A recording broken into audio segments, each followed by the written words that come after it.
All right, Shabbos, say good morning. Good morning. Let us begin.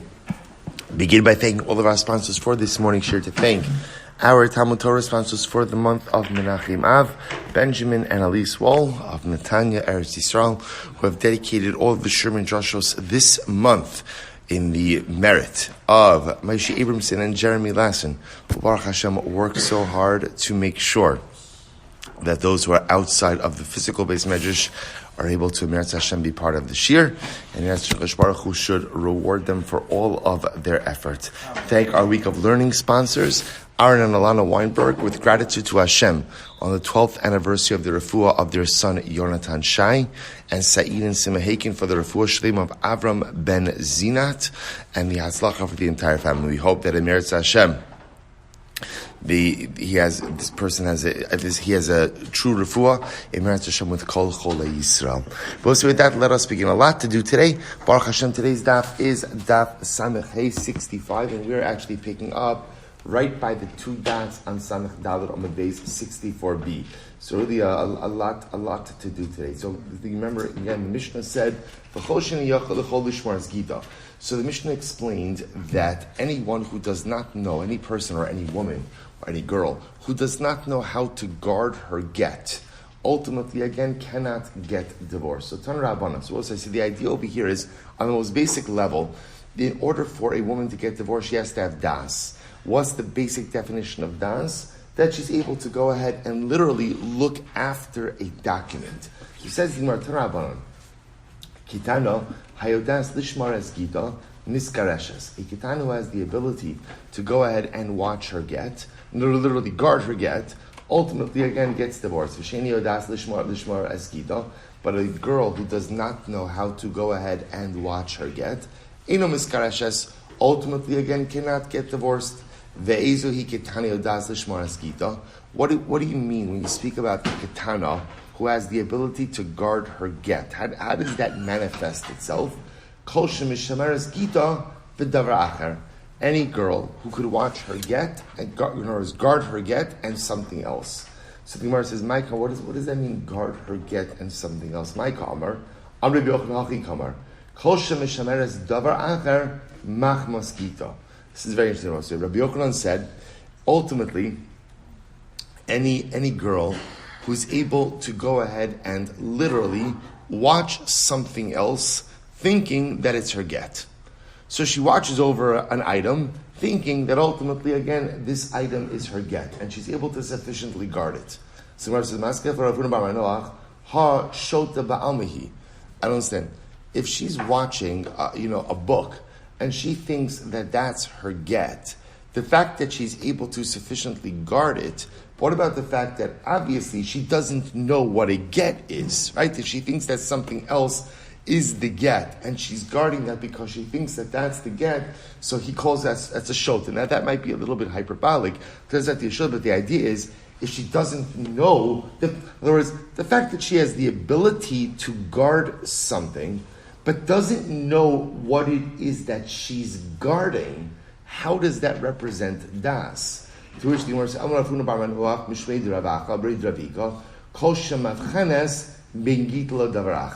so now we'll say, what's the definition of a... So remember, I want to be clear, what are we talking about over here?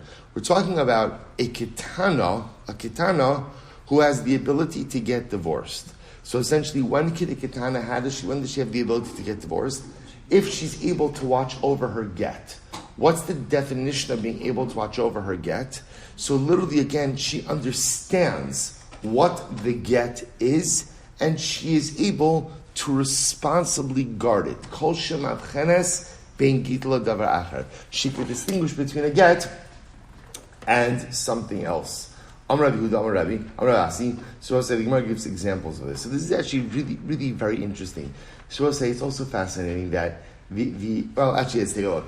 Amar Rabbi Huda, Amar Rabbi Asi. So Sror v'zargo, egos v'notlo, zochel yatzmo, ve'ina zochel echem. So now that we brought up this discussion about kitana. So now we've been introduced, remember, just to follow the progression over here. So the Mishnah highlighted this idea that any girl who is capable, Yechola Lishmar as Gita, is able to guard or watch over her get, can get divorced. If she can't guard or watch over her get, she can't get divorced. The Gemara now gave us a definition. What does it mean that she could guard lishmor as gita? It means really two things. Number one, she's able to distinguish between what is a get and what's not a get, and she's able to watch over it. She's able to watch over it. So now that we've spoken about this idea that ultimately the ability to guard something or watch over something represents a certain level of mental capacity, the Gemara expands this conversation. This is really very interesting. This comes along Rabbi Yehuda, says in the name of Rabbi Yossi, Surar v'zarko, egos v'notlo, zochel yatzma ben zochel acherim. If a katan has the ability to say, if you give him a stone and he throws it away, and a nut and he holds on to it. In other words, we're talking about over here a child who has the capacity to be able to distinguish between something valuable and something valueless. Right? So you give him a stone, he's like, what is this good for? Right? Throws it away. But a nut, he understands again, has value. So when a katan reaches that level of capacity, zochel yatzmo ben zochel acherim, he has the ability to acquire on his own behalf, but does not have the ability to go ahead and acquire on behalf of others. I will say, by the way, think about this just also from a hashkafic perspective. What is the most basic level of personalistic maturation? When you know what's good and what's not good. Right? On the most basic level, when do you have the ability to accomplish it? Zochel yatzmo. When do you have the ability to accomplish something in life? When do you have that ability, that capacity? Ultimately, again, when you know what to take and what to discard. I will say, is this not the first unit of personalistic accomplishment? What should I take and what should I discard? What's worth investing my time and my efforts in? And what's ultimately, again, just a misuse of my personalistic commodities? So the katan on the most basic level knows a stone, it's not going to do anything for me. So discard it. The nut is valuable. First step in growth in life is knowing what should you hold on to and what should you discard. What are the things that are going to further your life mission? And ultimately, again, what are the things that ultimately are just going to hold you back? Or for that matter, just create the waste of time. So next level, listen to this. If you could borrow something, if the katan could borrow something, right, and then return it an hour later, so I'll say this represents a heightened level of das, where the person, in this case the katan, has the ability again to take something from someone else and has enough of a developed thought process to understand I have to return it after a defined amount of time. Zocha bein liatzmo ubein la'acherim. Both say in that case, ultimately, again, he has the ability to acquire on his own behalf, and ultimately, again, on behalf of others as well. So I will say, what's the pshat with this? What's the pshat? Also such a profound lesson.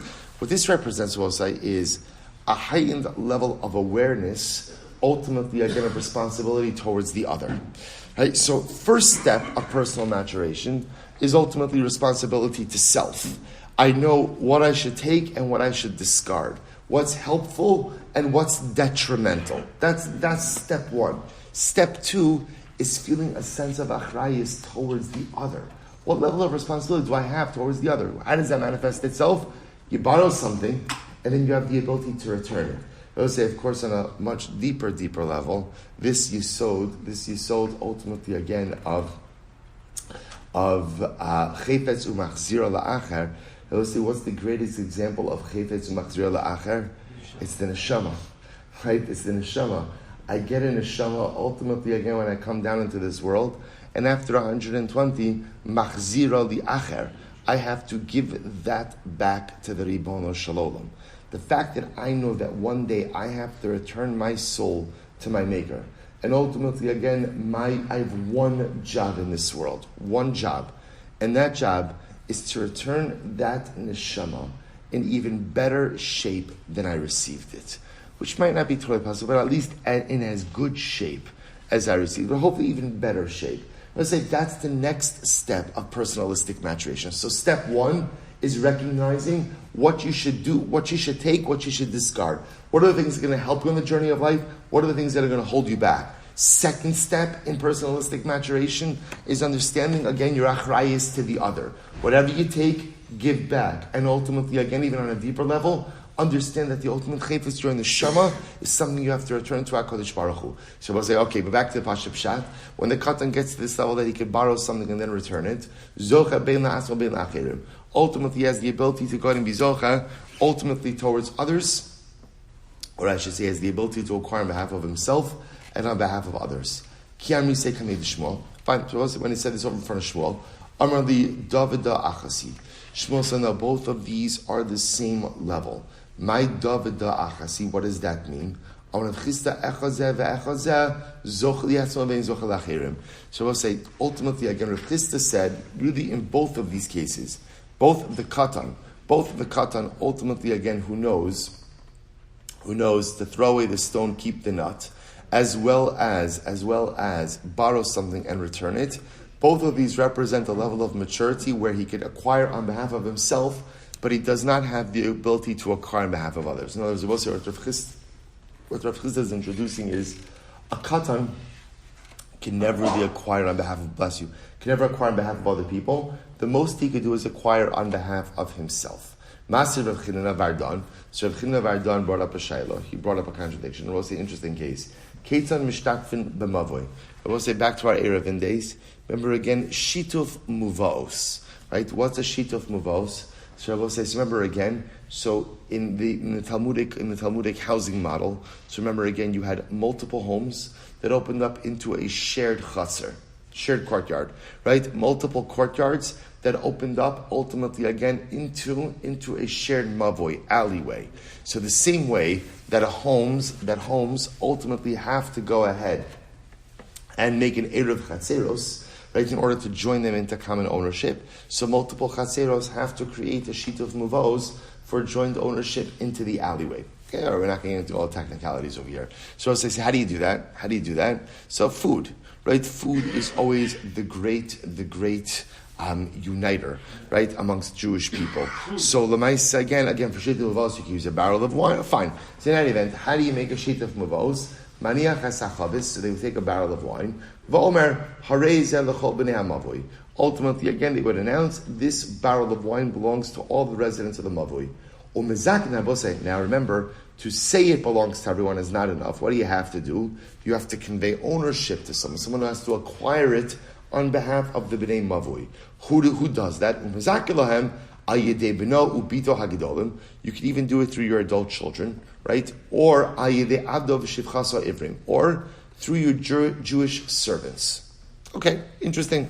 So let's analyze this. Watch this. Hi Shivcha Hechidami. I will say, what's the case of Shivcha who has the, now watch this. What's the case of Shivcha who has the ability to acquire this shituf on behalf of the other residents of the Mavui? If it's a Shivcha brought 2 hairs, in other words, she develops signs of physical maturation, i.e. she's an adult, so my baya gabe. I will say, a Jewish Shivcha, a Jewish maidservant, goes free as soon as she exhibits signs of physical maturation. So you couldn't have that. Ella, lav delo asya shtei saros. Or rather, I will say, it must be that she is still not a gidola. She's still a kitana, right? Vikatani, and yet what do you see from here? Vikatani, zocha la'achirim. We'll say, what do you see from here? You see from here that Allah Chalamaysa, she must be still a kitana, yet there is the ability for her to go ahead and acquire something on behalf of others. So we'll say, so what do you see from here? You see from here that halacha l'maisa, like Rabbi Yehuda was saying, that there is the ability for a katan or a kitana to acquire on behalf of others, as long as they reach some level of developed cognition. Right? In Rabbi Yehuda's model, the level of developed cognition was what? That they have the ability to go ahead and right? They have the ability to borrow something and return it. Now I will say, remember again, this is being posed as a kasha on Rav Chisda, because Rav Chisda wanted to say a katan never has the ability to acquire on behalf of someone else. The most a katan could do is when they reach some level of maturity, they could what? Acquire on their own behalf. Here you clearly see a case where the katan is acquiring on behalf of the members of the mavoi. So as a contradiction to Rav Chisda, to which the Gemara says, no. So the Gemara says, so Am Rav Chisda ishtik vardan. I'm sorry, let's skip the line. The Gemara says, Shiny Shtufe Mavos, Dirabanan. No, so ultimately, so this is not a good kasha. Why? Because this is Shita of Mavos. Shita of Mavos, we'll say, is Dirabanan. So it could be that in the case of a Dirabanan, will allow a katan to go ahead and acquire on behalf of someone else. Rav Chisda said, Ishtik Vardan. Ultimately, again, Rav Chinina Vardan, also Vardan is the name of his place. Rav Chinina Vardan, ultimately, again, was silenced. In other words, again, we refuted his refutation. My Havadei Memer. So we'll say, what could Rav Chinina Vardan, what could he have answered? Havadei Memer, he could have said, called the Tikkun Rabbanon, I will say, top of Samechei 65a, first line, called the Tikkun Rabbanon, Ke'ein De'araisa Tikkun. So Rav Chinina Vardan could have answered, anytime the rabbis make a law, they make a law like a da'araisa. So therefore, I will say, the fact, so we'll say, just to follow the progression over here, you have ultimately, again, I just want to get my names correct over here. You have Rav Yehuda ultimately telling us, introducing a model, just to follow. Rav Yehuda introducing a model in the name of Rabbi Asi, introducing a model that a katan, when he reaches a certain level of cognition, i.e., throws away the stone, keeps the nut, that level of das allows him to acquire on behalf of himself. Right? When he reaches an additional level of developed cognition, i.e., he borrows something and is able to return it, he's able to go ahead and acquire on behalf of himself and on behalf of others. Okay? Comes along Rav Chisda, and Rav Chisda then said no. Rav Chisda said no. The most a katan could ever do is acquire on his own behalf, but never acquire on behalf of others. Rav Chinina Vardan came and posed a question to Rav Chisda and brought a case that showed us that a katan is able to go ahead and acquire on behalf of the other. What was that case? Shitufe Muvos. Right? They want to make a shituf Muvos. So what does it say? Let's say again, we also imagine we all live in the same mavui. I'm supplying the barrel of wine for the shituf Muvos. I put it in the mavui, or I put it in my house, and I say ultimately, or my chatzar, I say, okay, this is for all the bnei hamavui. Now, that's fine, but someone else has to acquire it on behalf of the members of the mavui. So the Gemara says, who could do that? Who could do that? Even my shivcha, my Jewish maidservant. Now I will say, how old is my Jewish maidservant? She can't be an adult, because if she's adult, then what? Then she's free. So it must be that she's a kitana. Mostly she's a kitana. And yet, what is she doing? She is acquiring the sheet of muvos on behalf of the bnei mavui. What do you see from here? That a kitana has the ability to acquire on behalf of others. So I will say, this refutes Rav Chisda and seems to be a support ultimately again for Rav Yehuda, to which the Gemara says, no, this is not a refutation, because what is this? This is a din d'Rabbanan. This is rabbinic law. Okay, so maybe in rabbinic law, we allow a katan to go ahead and acquire on behalf of others. To which the Gemara says, but by the way, if Rav Chinina Vardan, if he wanted to say that this is still good proof, he could have said, even if it is a d'Rabbanan, whenever the Rabbanan legislate law, they legislated how? Like a d'Oraisa. So if it wouldn't work by a d'Oraisa, they wouldn't legislate it by a d'Rabbanan, which once again seems to restore the contradiction and seems to tell us that a katan can acquire on behalf of others. The Idach, the other would say, Ki Arminan called the Tikkun Rabbanan King d'Oraisa, Tikkun B'milsa de Islay Ikra Min HaTorah. When do we say that the Rabbanan legislate law like a d'Oraisa? That's only when what they're legislating has its source in biblical law. Aval Milsa de Leslay Ikra Min HaTorah lo. It also is something that does not have its root, right? Its source in the Torah. Ultimately, again, Chazal do not structure their law like a d'Oraisa. So I will say, so Shituf Mavos, which is a purely rabbinic law, ultimately need not resemble biblical law. Fine. Master Avavia. So I will say, so again, we're still in our machlokes here.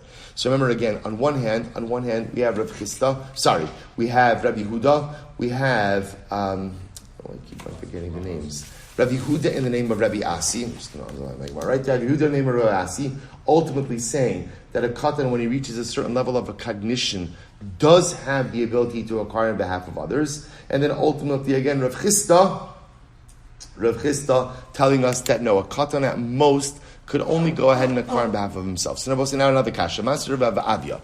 This is a great case. Marimin ala meiser sheni. We'll say this is fascinating. If you want, you could circumvent the laws of meiser sheni. I will say now, what are the laws of meiser sheni? We know what is meiser sheni. Meiser sheni is the tithe that is yours, belongs to the landowner or the produce owner, but you have to eat it in Yerushalayim Yirakodesh. Now, if you want, what can you do? You could redeem your Meiser Sheni on money, or really what you could do is you could transfer Meiser Sheni sanctity onto money. Now, the halacha is when you do that, that's fine, totally permitted. When you do that, if you're redeeming Meiser Sheni, you have to add on an additional fifth. Right? The chomesh, 1/5. Right? So you add on 1/5 of the value onto the money. Now we'll say, when is that true? That's only true when you're redeeming your own Meiser Sheni. But watch this. If someone else is redeeming your Meiser Sheni, right, with their money, then halacha l'maisa, there is no din of the fifth. Okay? Interesting. So watch this. You could exploit this halacha. So Master of Avia, marimin al Meiser Sheni. If you want, you could circumvent the laws of Meiser Sheni. How so? Kesad, Omer Adam libno ubitu agidolim. A person could say to his adult children, la'avdo v'shivchas ha'ivrim, or to your Jewish servant or maidservant, halach ha'maos halalu. I'm giving you a gift. So we'll say, imagine for a moment, I have $1,000 in Meiser Sheni. Okay? So now, if I redeem the Meiser Sheni, I have to redeem the $1,000 plus an additional fifth. So I have a great idea. What do? I give either my adult son, my adult daughter. The reason adult children, I will say why is because the assumption is adult children are financially independent. It's a big assumption, right? But Lamaisa, again, assuming my adult children are financially independent. Okay, so now I will say, so I could give my adult children or my Jewish servant or maidservant, here's $1,000. It's yours. Halach ha'maos halalu. But do me a favor, upedu bahem meiser sheni. Now that you now are the proud owner of $1,000, would you mind redeeming my meiser sheni? And I will say, if they do so, it works. I will say, what could they do? So now they can redeem my meiser sheni, and guess what? They can redeem the meiser sheni. I will say, when they redeem the meiser sheni, then what? What don't they have to add on? What don't they have to add on? The fifth. So I will say, and this is a totally legal loophole. The meiser sheni is redeemed. The $1,000 now has Meiser Sheni sanctity, and again, because they've redeemed it, someone other than the owner of the produce has redeemed it, no additional fifth. Good, totally legal loophole. So, hi shivcha yichidam. So, by the way, what's the case of shivcha? Who's the shivcha redeeming this? So, ida asebe saros my bayagabe. If she's developed signs of physical maturation, then she's no longer shivcha; she's a free woman. Elalav delo asye beisaros. Rather, it has to be that what? She has not sprouted signs of physical maturation, right? So therefore, we'll say if she hasn't sprouted signs of physical maturation, then what is she? What is she? A kitana. And what is she doing? She's really acquiring something, so to speak, on my behalf. In other words, we'll say she's affecting some type of halachic reality of my. She, a kitana, kitana is redeeming my meiser sheni. So we'll say, I just want to point out. Remember. You could have a case, ultimately, again, of an Eved Ivri who is a Gadol. Right? How do you have a case of an Eved Ivri who is a Gadol? An Eved Ivri has the ability to go ahead and stay in servitude for a prolonged amount of time. Right? An Amma Ivriya normally does not. Okay, what's the case here? We'll say it's great. Ultimately, we're talking about, again, Meiser Sheni Bizman Hazeh, which is D'Rabbanan. Okay, fine.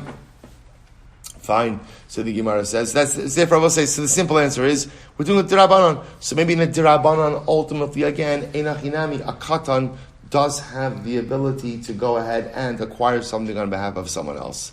To which the Gemara says, one second. But 1 second. If you're talking about Meiser Sheni Bizman Hazeh, so we'll say that's Meiser Sheni D'Rabbanan. Amma Ivriya doesn't apply Bizman Hazeh. V'atanya we learned, Ein Eved Ivri Noeg, Ela Bizman Shayovel Noeg. We'll say the concept of Jewish servitude only applies when Yovel applies. So the Gemara says, look at Rashi for just a moment. Ela Bizman Shayovel Noeg, Teba'inan v'ish al mishpachto tashuvu. See, I will say, Jewish servitude is fundamentally tied into Yovel. right? Because remember again, why? Because remember again, the Eved Ivri has the ability to extend his term, right? If he becomes a pierced Eved, he has the ability to go and extend his term. But Lamaisa again, Yovel marks the end of all Jewish servitude. So therefore, Jewish servitude is linked to Yovel. We'll say Yovel only applies when? Ultimately, when the majority of Klal Yisrael resides in Eretz Yisrael. So therefore, the Gemara says, I don't understand. So Lamaisa again, if we're talking about Ma'aser Sheni Bizman Hazeh, then there's no Avdos Bizman Hazeh. To which the Gemara says, so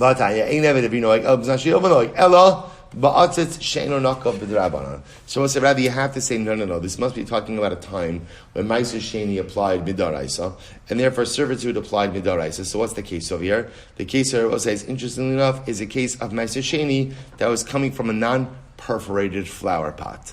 So Rabbi will say, okay, so now everyone will agree that a case of a produce grown in a non-perforated flower pot is what Rabbi will say, is what? Is only chayiv midrabanan in Shumas and Maestros because it's not attached to the ground. So that would be a case of a drabanan where a katan ultimately again could go ahead and serve as my agent. Okay, Amar Rava. So I'll say Rava comes along and says something very interesting. Gimel midos bekatan. So I'll say Rava wants to create the following framework. He essentially says there's 3 different categories when it comes to a katan. What are the 3 categories? Surar v'zarko, egos v'notlo, zochel yatzmo, v'ein zochel acher. So I will say, if you have a katan, and again, what we mentioned before, you give him a nut, you give him a stone, he throws it away. You give him a nut, and he keeps it. So I will say, this is the first level of developed mental capacity, where he has the ability to acquire on behalf of himself, but does not have the ability to acquire on behalf of someone else. So I will say, so remember again, the concept of keeping this nut, throwing away the stone, represents a basic level of developed mental or intellectual capacity. So in this level, he's able to affect change or to acquire something on behalf of himself, not for others. Ukinegdan, I will say, the way the Gemara is framing this is like for boys and for girls. The corresponding level of cognition for a girl, kinegdan, biktana miskadeshes lemion. So I will say, on the corresponding level for a girl, she ultimately, again, would be able to go ahead and engage in rabbinic marriage. Take a look at Rashi. Rashi says over here, Knegda Miktana, Chashev la yodas lishmar kiddusha, umiskadeshes b'kiddusha ima, o ha'acheha ledaida, o b'kabalas atzma misomahi. So I will say, so remember again, Midaraisa, father has the ability to betroth his daughter. If there's no father, so brother or mother have the ability to enter the katana into marriage. What kind of marriage is that? D'Rabbanan. And I will say the same way that technically brother or mother could enter her into rabbinic marriage, she could also agree herself to enter into rabbinic marriage. But what level of intellectual capacity does she have to have in order to be able to enter into rabbinic marriage? This same level. You give her a stone, she throws it away. You give her a nut, she keeps it. In other words, if she has that basic level of developed cognition, she has the ability to enter into rabbinic marriage. We'll say, how do you get out of rabbinic marriage? How do you get out of rabbinic marriage? Yeah. Miyun. You don't even need a get, technically, right? Miyun. What does miyun mean? Refusal. Refusal simply means she says, I don't want this anymore. Look at Rashi. The miyun shetzrich l'mayim ve'enu yotze below miyun. So I'll say, so ultimately, so again, so it's the same level, right? So in other words, on the level, so when a katan or kitana reaches the level ultimately again where you give them a nut, they keep it, give them a stone, they throw it away. So with this represents the level where ultimately again they could acquire on behalf of themselves, but not on behalf of others. Okay, next, haputos. Mekhan mekach, umemkar memkar. So I'll say pu'utos, remember again, we saw this before, a couple of days ago in the Gemara.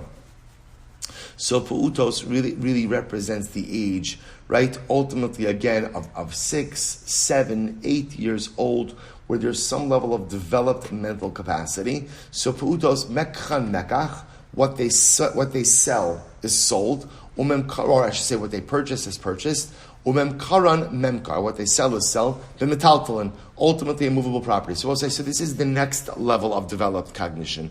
Pu'utos, where ultimately, again, transactionally they understand what is happening, and therefore, again, their transactions are recognized in halacha only by movable property. Ukinegdan b'kitana miskadeshes b'kidush aviyah. And I will say again, the corresponding case would be in a kitana, right? This would be the age, ultimately, again, where halacha l'maisa, if her father were to betroth her, it would be an effective kiddushin. I will say, Rashi points out over here, what age is this? This is the age where if her father marries her off, she's not going to run back home. Right? Mishalcha ve'ino chozeres. Ultimately, again, she's sent away and she won't return. Higia la'onas nedarim. So I'll say that's the second level of developed maturation. Third level, higia la'onas nedarim. Once a boy or a girl reaches the age of nedarim. Now, we'll say, remember this back in our nedarim days. This is a year before bar or bas mitzvah, where we assume that a boy or a girl has reached a heightened level of cognition, where they understand the meaning of a vow and they understand how to keep a vow. So for a girl, this would be the age of 11. For a boy, this would be the age of 12. Higila onas nedarim, nidreha neder, vekdeshan hekdish. So their nedarim is a proper neder, and their hekdish is a proper hekdish. Ukinegdan bekitana choletzes. And I will say this would be the age over a kitana, ultimately, again, would also be cognitively developed enough that she'd be able to do chalitza. So I will say, so that's the third level. So I will say, so again, 3 different levels of maturation of a katan.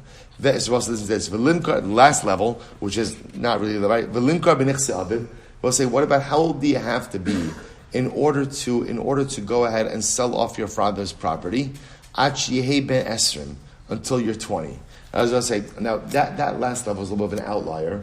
What that's talking about, we'll say, is in general. Remember again, we spoke about extensively this concept of apotropis, of Bais Din going ahead and setting up an executor of the estate to care for the needs of the estate until the orphan becomes a gadol. Now let's remember again, a number of times the Gemara said, what does gadol mean? Gadol does not assume that the Yisomim are children, but rather what it means is it takes a while for a child to become educated in the estate of his father, especially if the father has vast holdings, to know what to do, how to sell. So often, again, when do we say that a child becomes of the age to go ahead and sell off the property of the estate? 20 years old. That's when he has enough knowledge. Again, so we'll say, sometimes it's hard for us to wrap our head around these levels of maturation in a katan, because for us these all sound like children, and when we think about children, again, certainly they don't seem to have developed capacity until much later. But again, obviously there was times of the Gemara people matured much faster, right? It certainly had to mature much faster given the times. In any event, so we'll say, so just an interesting construct over here of Rava creating the Gimel Midos Bakatan. The 3 different categories, the 3 different levels of maturation, and at each different level, they're able to affect some additional level of halachic change. Incredible. Mishnah. Kitana Sh'amar Hiskabel Agiti. We'll say another interesting case. A Kitana said, Hiskabel Agiti. They will say, so this is talking about, again, so the woman is married. It could be a case of where her father married her off. Right? And what happens? She tries to make a shliach lekabbalah. Rebbe will say, a kitana cannot make a shliach lekabbalah. Alright? And therefore, eno get achiagia get liada. Ultimately, again, the get is not a valid get until it reaches her hands. Okay? So the fichach, therefore, imratza ba'alachzor yachzor. So we'll say, so just to show you essentially what happens over here. What happens halacha l'maisa, right? So imagine Reuben's married to Rachel. Rachel's a kitana. Now Rachel they're getting divorced. So Rachel goes ahead. She appoints a shliach. She says to shliach, you be my shliach lekabbalah. That shliach appears before Reuben, the husband, right? So I will say, so now Reuben gives the shliach a get. What kind of shliach is that? What kind of shliach? It's either shliach laholacha. Right, because at the end of the day, Rachel can't create a shliach lekabbalah because she is a ketana. Now, because it is a shliach laholacha, when is Rachel divorced? When is she divorced? When the get reaches her hands, which therefore means any time that Reuven wants to renege on that get, up until the point that the get reaches the hands of Rachel, he has the ability to do so. She'en katan osa shliach. Because a katan doesn't have the ability to make a shliach. But ultimately, again, if Amar lo aviyah say this kabbalah biti gita, now watch this. If Rachel was a ketana married off by her father, and now her father wants her to receive a get, so what does the father do? The father appoints a shliach lekabbalah. Then I will say that works. That works because the father has the ability to operate on behalf of his daughter, so he could create the shliach lekabbalah. Therefore, if he creates the shliach lekabbalah, sends the shliach lekabbalah ultimately against Reuven to the husband, Reuven places the get in the hand of the shliach lekabbalah in Ratzah Lachzor Lo Yachzor. We will say in that case, once the get reaches the hand of the shaliach, ultimately husband can no longer renege. Next, Haomer Tein gets Ali Ishti Makabla. It was a great case, right? A man Haomer Tein gets Ali Ishti. Reuven says to the shaliach, I want to divorce my wife. Give this get to my wife, b'makom ploni. Right? I want you to give her the get in Pikesville. Makom ploni. V'nosla b'makom acher. He gives her the get in Owings Mills. Right? Right? So what happens? Puzzle. Ultimately, again, the get is puzzle. The get is puzzle. So Gemara says, Hari b'makom ploni. But if Reuven says, listen, he give this get to my wife, I'm pretty sure you're going to find her in Pikesville. Right? V'nosla b'makom acher. Right? And he gives it to her in Owings Mills. Then what? Kasher. Right? Then it's kasher. I'll say why. What's the distinction between the two cases? In case number one, he's giving a specific instruction. In case number two, what is he doing? He's giving helpful information, right? So that you don't have to run out looking for her. I'm pretty sure you're going to find her in Bikesville. Now, listen to this. Makom ploni. If a woman says, right, to the shaliach, be my shliach lekabbalah, and I want you to receive my get in Pikesville. Right, he's kibala, but he receives in Owings Mills. What's the halacha? Puzzle. Ultimately, again, the get is puzzle. All right, Rabbi Lazar machshir. Rabbi Lazar says, no, it's fine. It's fine. So if ultimately, again, Rachel says to the shaliach, bring me my get from so and so place, and the shaliach brings it from a different place, ultimately, again, the get will still be kosher. Fine. So Rabbi Lazar, will say, why does Rabbi Lazar only argue in the latter case? Right? Rabbi Lazar says, in the first case, where the husband says to the shaliach, give my wife the get in Pikesville, and the shaliach gives it in Owings, the get is puzzle. The get is puzzle. And Rabbi Lazar doesn't argue on that case. Yet on the flip case, where Rachel says, receive my get in Pikesville, and the shaliach receives the get ultimately again in Owings Mills, the Rabbanan say it's puzzle, but Rabbi Lazar says it's kosher. So why does Rabbi Lazar only argue in the latter case and not in the first case? To which the Gemara says, Ihu timidaita megarish kapid. Ihi deval karacha miskarashes mara makomulo. So I will say, interestingly enough, Rabbi Lazar says like this. There's a fundamental difference. A man who has ultimately, again, the power of divorce in this case, ultimately, when he says, give the get in a particular place, he is making a tanai, he's making a condition, and non-compliance invalidates the shlichos. A woman ultimately, again, who gets divorced against her will, or who has the ability to get divorced against her will, whenever she gives geographic information to Rabbi Lazar, she's only giving helpful info. She does not mean to make it a binding condition. But I will say, but again, that's a machlokas Rabbi Lazar and the Rabbanan. The Rabbanan say, no, if she says, receive my get in a particular place, she's making a binding condition. Rabbi Lazar says it doesn't make sense that she's making geographically binding conditions. Since she could be divorced against her will to begin with, we always view her statements as simply being helpful pieces of information. Along those same lines, the Gemara says, give another example. Mishnah, Haveli Giti. So also listen to this case. Imagine Rachel's married to Reuven, and Reuven's a Kohen. Now Rachel doesn't come from a Kohanic family. As a result, while she's married to Reuven, she has the ability to what? To eat truma. To eat truma. So watch this. Now Rachel says to the shaliach, Haveli Giti, Ocheles Petruma Achiagia get liyada. So if Rachel says to her shaliach, bring me my get, right, bring my get. So in this case again, he's a shliach lava. She could eat truma until when? Until the get actually gets to her hand. Fine. Hiskabel Giti. On the other hand, if she appoints the shliach as a shliach lekabbalah, now I will say, when does Rachel become divorced in a case of a shliach lekabbalah? When? As soon as the get reaches the shliach's hands, then asura lecho b'truma miyad. then she can't eat truma immediately. Why? Because she has to be chosheshes that maybe by in other words, if she sits down to eat truma, maybe the shaliach already received my get.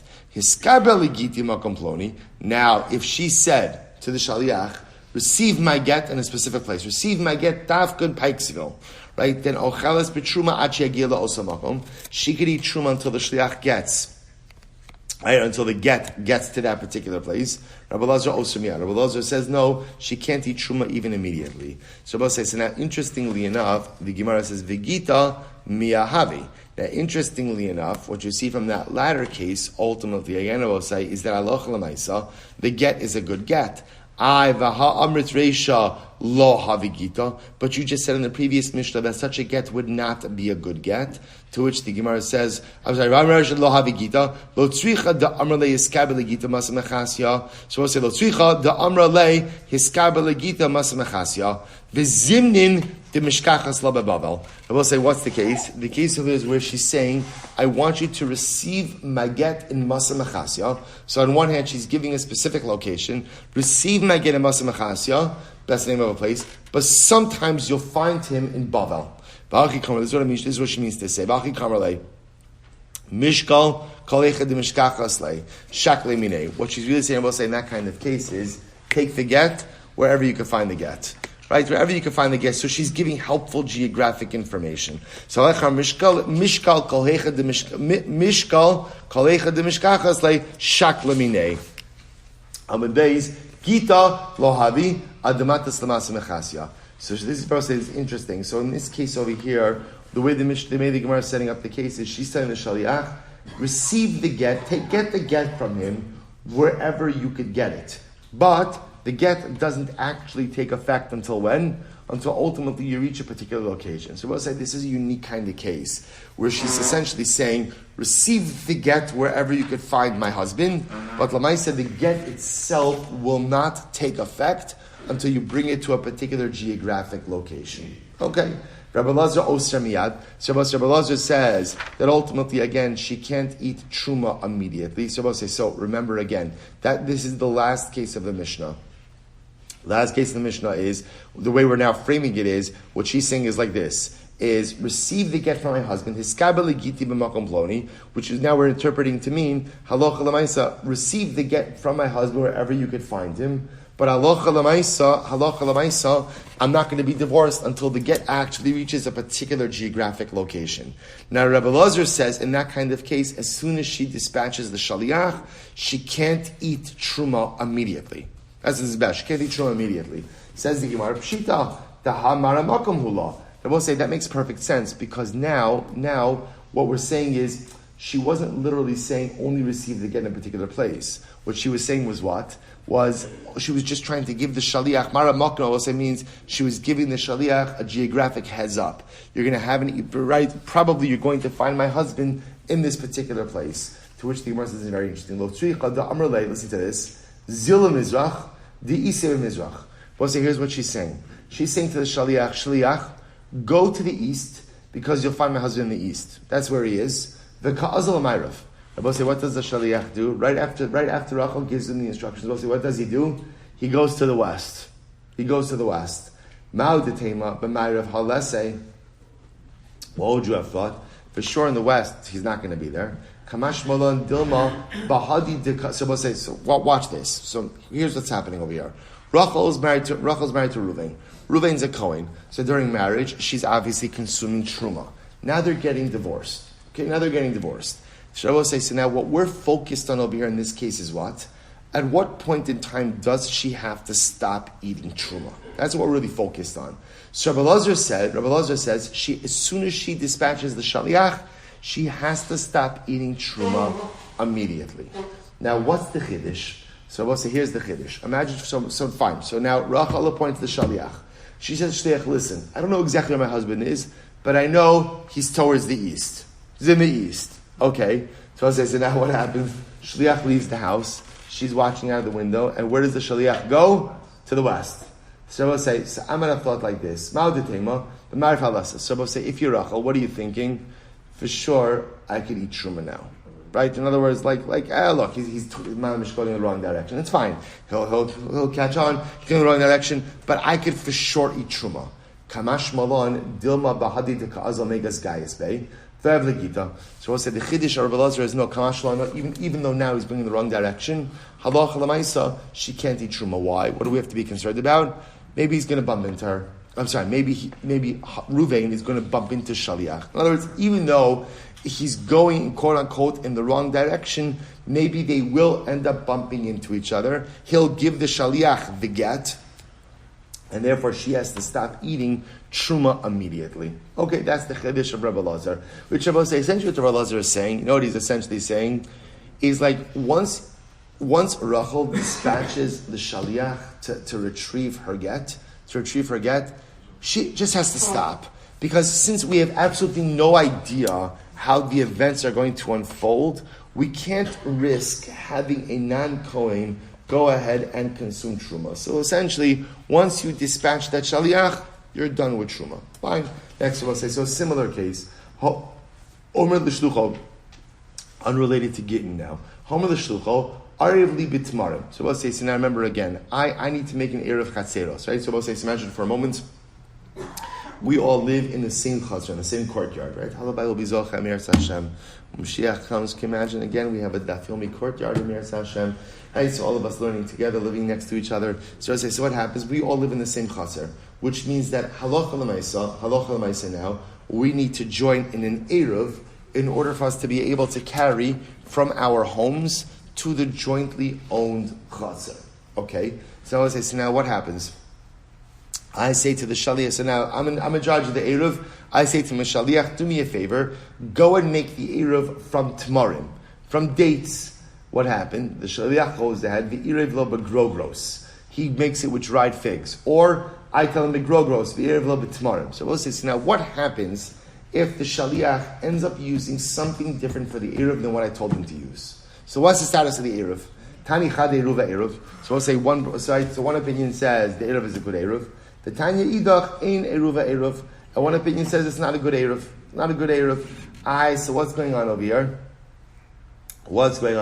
Actually, I take it back. Rashi actually says that this is a case not of Erev Chaseros, but of Erev Tchumen. Right? Alpayim. Okay, not that it matters. Right? Fine. So what was the halacha? Amarab alo kasha harabanan harab elazar. So we'll say it's two different opinions. Harabanan dami kapeda. Harabanan dami kapeda. Harab elazar da amar mara makom lo. So we'll say the Gemara wants to suggest, or Rabbi wants to suggest, this is the same machlokes as our Mishnah. Right? So we'll say, what happens halacha l'maisa when the woman says, receive my get in Pikesville? So the Rabbanon say, when she says receive my get in Pikesville, that's kapeda. She's saying, I only want you to receive my get in Pikesville. Rabbi Elazar says, no. What is she doing? We'll say, it's a mara makom. She's providing helpful information. So Rabbi wants to suggest it's the same machlokes over here. When I say to my shaliach, make an Erev with my dates. So the Rabbanon will say, what am I saying? Dates! Dafka dates and nothing else. And therefore, again, if he uses something else, what's the halacha? The Erev is invalid. Rabbi Elazar will say, when I say dates, what am I saying? Mara makom, just get it done. By the way, the dates, they're right at the front door, right? So just take the dates, right? But Lamai said it's a mara makom. I don't really care what he uses. I'm just trying to provide helpful information. Fascinating. So the Gemara says, Rabbi Yosef Amar. Rabbi Yosef says no. So Rabbi Yosef Amar, ha v'ha Rabbanon. Actually, I will say both brises are the Rabbanon. So we'll say, so what's going on over here? Listen to this. The Rabbanon are the ones who say that ultimately, again, kpeda kan b'shalo, the kan b'shal chavero. Very interesting. I will say, one is talking about my produce, one is talking about my friend's produce. So there's Rose saying, when it's my produce, I'm fine if the shaliach uses the grogros instead of the tamara. Doesn't matter. He uses the dates, uses dried figs, doesn't make a difference. The other case was, I'm telling the shaliach to use Ruvain's produce. Ruvain gave me permission to use his produce for Erev. I will say, when someone gives you permission to use their stuff, what permission do you have? What right to use dafka, the items they allowed you to use? So in this case over here, Ruvain said you could use my tamarim. So then if Shaliach goes ahead and uses the grogros of Ruvain, that's unsanctioned use of someone else's property. So we'll say it's an interesting way. So Rabbi Yosef is saying both the position of the Rabbanon. When it comes to my produce, if the shaliach uses tamarim instead of grogers instead of tamarim, that's fine. But Lamaisa, the second Bais says it's not good. It's when we're using someone else's produce, right? I was telling the shaliach, Ruvain allowed us to use his tamarim. If the shaliach takes the grogros of Ruvain, well, that's unsanctioned use of someone else's property. Amalei Abaye. What about the following case? Homer l'shlucho arev li b'migdal v'erev lo b'shovach. B'shovach v'erev lo b'migdal. So what about the following case? I say to my shaliach, and I will say this could be a good case of erev tchumen as well, right? Place the erev in the tower, but instead the erev the shliach places it in the dovecote. Or place it in the dovecote, and he places it in the tower. So we'll say, what's the halacha? The Sanya Chada Eruvo, the Tanya Chada Eruva Eruv, the Tanya Idach in Eruva Eruv. So we'll say, one Brais says it is a good Eruv, one Brais says it's not a good Eruv. Hasam Maishalo B'Shach Abero Ego. I will say, can you make the same distinction over here that one is talking about my own stuff, one is talking about, again, my friends? Hasam Nami Ika, Peri de Migdal, Peri de Shovach. I will say, Lav Dafka is talking about location, but it's talking about, again, the produce situated in a particular place. Say Nachinayim, I will say, it could ultimately be, again, Rashi says, B'migdal, diktani lav la'an suchehu el arvim peros ploni.